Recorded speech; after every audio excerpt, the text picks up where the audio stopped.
공간은 하나의 우주가 됩니다. 개인은 실내 공간에 먼 것과 과거를 모으는 거죠. 즉 컬렉션 한다는 얘기입니다.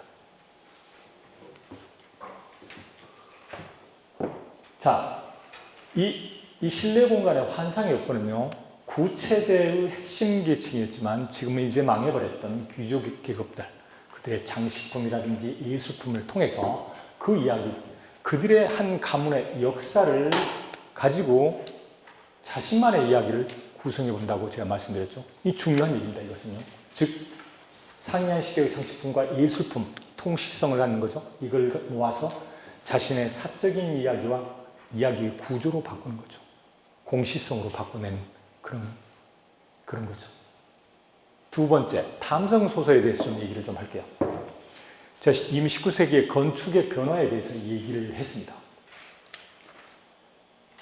여러분, 랑비토 작가, 오스만 남장, 여러분 파리 가면 특히 뽕피드 센터 바로 옆에 랑비토 길이라고 있습니다. 그 사람들 이름이 그대로 있죠. 그 다음에 오스만 대로도 있고요. 오스만 큰 길도 있고요. 제가 유리와 철골을 얘기를 했고, 여러 가지 얘기했는데, 이게 원근법과 노출의 건축 구조를 가지고 열린 공간을 만들어내는 거예요. 자, 랑비토 작가, 오스만 남작 얘기입니다. 여기서 나폴레옹 3세와 오스만 남작의 얘기를 좀 하려고 하는데요. 오스만 남작은 나폴레옹 3세의 조카입니다. 자기 조카를 파리 경시청장으로 앉혔죠.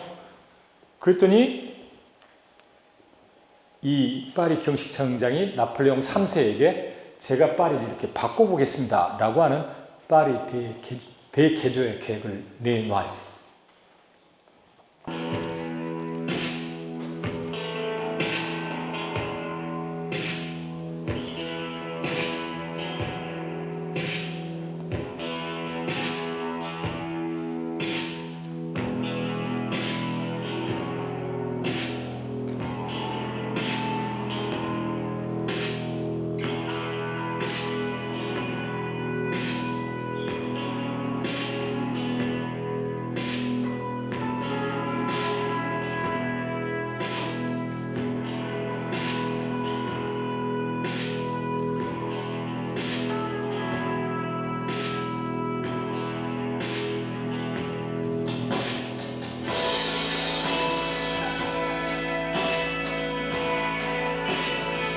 이렇게 바뀌었죠. 이게 오스만 아파트입니다. 오페라 하우스고요.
보니까 지금의 파리를 이때다 만들어 놓은 거예요.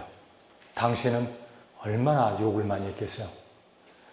여러분, 이걸 지으려고 했을 때 어떻게 재원을 마련했겠습니까? 지금의 방식과 다르지 않아요. 토지 수용을 하면 돼요. 토지 수용을 싸게 하면 되죠. 그러면 이 사람들은 쫓겨나는 거죠. 젠트리피케이션이 이루어집니다. 나가야 되고, 그걸 비싸게 토지 분양을 하고 그 민간업자하고 아파트를 짓는 거죠. 이런 식입니다. 후유증은 무척 컸죠. 하지만 이게 그들은 규제를 정했고 완벽하게 거기에 맞춰서 만들어 놓은 거예요. 그래서 파리가 지금 여러분 파리에서 산다는 게 쉽지 않습니다. 주거 공간이 좁아요. 높게 집을 지을 수가 없거든요. 불타버린 노트르담 대성공과도 관련이 있습니다. 그 이상 지으면 안 된다는 게 암묵적 기준이에요. 지금 탔기 때문에 막 올려도 될 것 같아요. 제가 말씀드렸더니 고도 제한의 암묵적 기준의 역할을 하는 게 노트르담 대성당입니다. 저는 우리과 선생님들 지금 유학 가신 분들 잘 아시겠지만 거기서 뭔가를 해보려면 진짜 답답해요. 왜 이렇게 느리고 뭔가가 안 이루어져. 참 답답한데 화재가 발생한 뒤 지금 며칠 안 지났습니다. 돈이 얼마 모였죠? 9천억이 모였습니다. 9천억이. 조가 넘었습니까? 제가 어젯밤에 들은 거라 조가 넘었답니다. 그게 프랑스입니다. 자, 도시 경계를 이제 확장해 갑니다. 그래서 11개 꼬민을 흡수를 하고 그럼으로써 당시에 20개 구와 깍띠를 80개를 만들어내요. 구역을요. 이런 것들을 해내가죠. 그래서 파리가 근대 도시로서 자리 잡는데 혁혁한 어떤 업적을 세운 거죠.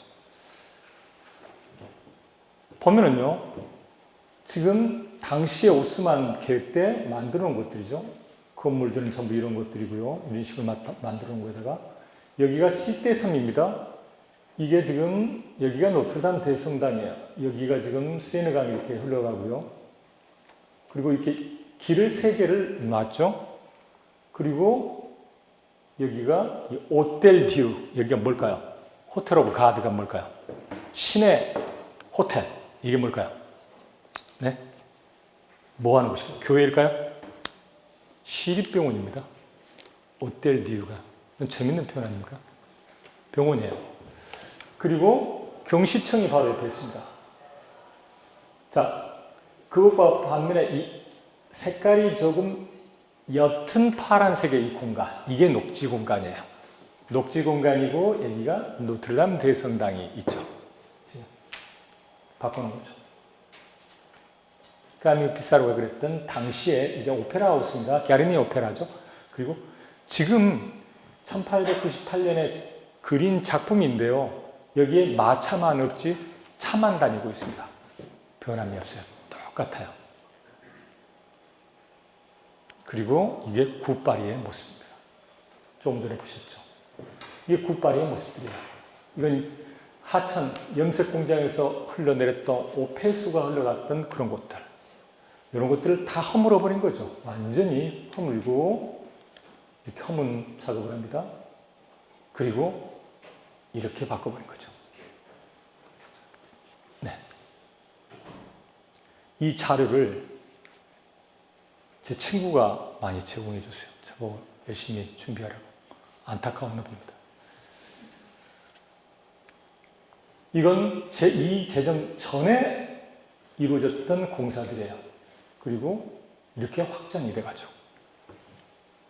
파리의 편찬 과정입니다. 네. 여러분, 파리에는 허파가 2개 있어요. 블루는 숲하고 뱅센는 숲이죠. 여러분, 숲이라고 하니까 조그만 정도로 생각하시는데요. 이건 진짜 몇백만 평입니다. 어마어마해요. 그러니까 공기가 오염된다 할지라도 그것을 정화할 수 있는 숲이 있는 거죠. 제가 전 시간에 말씀드렸죠. 우리에게 익숙한 도시의 장치가 필요하다고 그랬죠. 바로 이런 것들입니다. 생제르맹대로라든지 바로 옆에 파리 시청이 있습니다. 이게 파리 시청이네요. 아닙니다. 이게